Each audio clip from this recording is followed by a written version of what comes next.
Comme toutes les semaines, le Conseil des ministres ce mercredi n'a laissé aucun signe de tergiversation quant aux nombreuses décisions prises sur le quotidien des populations. Loin s'en faut bien le contraire. Et pour parler des différents points retenus au terme du point presse dit par le porte-parole du gouvernement à l'issue de la réunion, on peut retenir dans un premier temps la mesure relative à l'identification des abonnés au service des télécommunications. Ce décret précise les règles d'identification des abonnés des services ouverts au public ainsi que des utilisateurs des cybercafés. Ce décret rappelle notamment qu'il est désormais interdit de commercialiser toute carte SIM et tout dispositif d'accès au réseau non préalablement identifié. L'opération d'identification ne peut plus être effectuée en dehors des locaux des opérateurs ou des fournisseurs des services de télécommunications TIC et de ceux de leurs prestataires agréés. Ce décret interdit la vente ambulante de cartes SIM, je dis bien de cartes SIM, pas de cartes de recharge, et de tout autre dispositif d'accès au réseau ou services de télécommunications. S'agissant de la couverture maladie universelle, l'essentiel évoqué lors de cette réunion sur la question concerne le barème financier pour l'achat des médicaments et autres services. 30% comme part de l'assuré et 70% au compte de l'assureur, c'est-à-dire la CMU.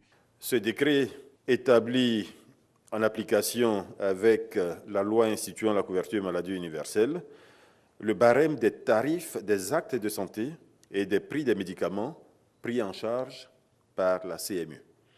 Ce décret fixe notamment à 70% pour la Caisse nationale d'assurance maladie et à 30% pour l'assuré, les proportions dans lesquelles seront effectuées la prise en charge des actes de santé et du coût des médicaments.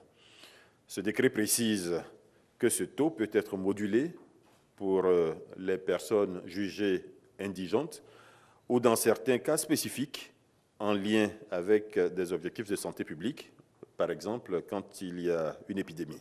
À noter aussi ce sujet très important, soumis à nouveau à la sagacité du Conseil, celui sur les négociations avec les formations syndicales pour une trêve sociale qui, pour le gouvernement, est d'une nécessité absolue. Dans le cadre du dialogue social engagé entre le gouvernement et la plateforme des organisations syndicales, les partis ont convenu de la mise en place d'un comité de négociation d'une trêve sociale.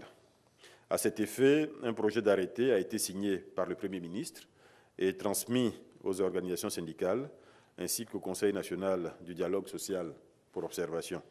Les organisations syndicales ont désigné leurs représentants au sein du comité, donc en charge de négocier cette trêve, et nous pouvons indiquer que les négociations relatives à cette trêve sociale démarreront ce jour, mercredi 22 mars 2017. Et le dossier agro-business qui fait toujours parler de lui. Le Conseil, en l'abordant, revient sur le processus de remboursement des souscripteurs qui, selon le porte-parole du gouvernement, tient à 4 phases. Il a été enregistré en tout 21 sociétés. Il a été enregistré 53 593 souscripteurs pour 79 553 contrats. Ces souscripteurs ont investi un total de 101,600 milliards de francs CFA. Et les ressources retrouvées à ce jour sur les comptes des entreprises d'agrobusiness s'élèvent à 24,5 milliards de francs CFA, ressources qui, comme vous le savez, font l'objet de répartition entre les souscripteurs. Il a été décidé de faire ce remboursement en 4 phases. La première phase concerne 7 sociétés pour lesquelles les niveaux de ressources disponibles sont satisfaisants parce qu'ils permettent aux souscripteurs de recouvrer entre 50 et 100% de leur investissement. Cette première phase a effectivement démarré le 15 mars 2017. La phase 2, qui concerne les entreprises dont les soldes bancaires disponibles représentent entre 20 et 50% du montant des souscriptions, démarrera le 23 mars 2017. Quant aux phases 3 et 4, qui concernent les sociétés dont les soldes sont compris entre 0 et 18,34%, les nombreuses réclamations portant sur les listes des souscripteurs concernés exigent un approfondissement des vérifications. De même, il est important que les travaux en cours de recherche ou de ressources cachées ou d'actifs aliénables, que ces recherches-là se poursuivent.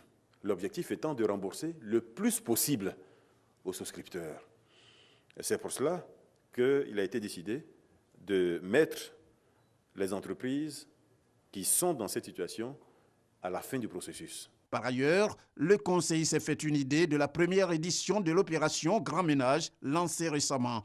Une idée pour parler surtout bilan et selon lequel environ 70% des communes à Abidjan comme à l'intérieur du pays ont pris part à l'opération. Quant à la deuxième édition de cette opération Grand Ménage, elle sera lancée le samedi 1er avril 2017.